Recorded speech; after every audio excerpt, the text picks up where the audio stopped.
i junt amb el meu equip, Kàtia, Victòria i Nicolàs, explicarem el treball que hem fet sobre l'habitació d'una casa de camp antiga.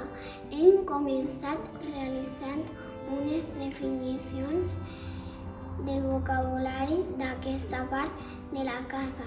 Les paraules triades són llit, baúl, bressol i espí. Per a fer les definicions hem utilitzat el diccionari. En el nostre treball trobaràs una espècie de l'habitació.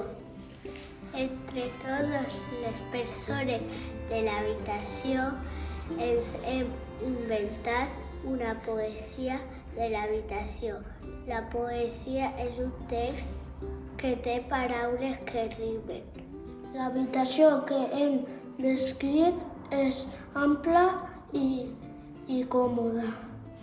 En el centre té un llit xicotet. Té 2 armaris per a guardar la roba i un espí.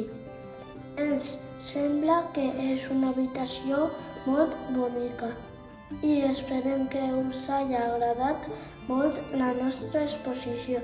Si t'ha agradat, dona'ns like.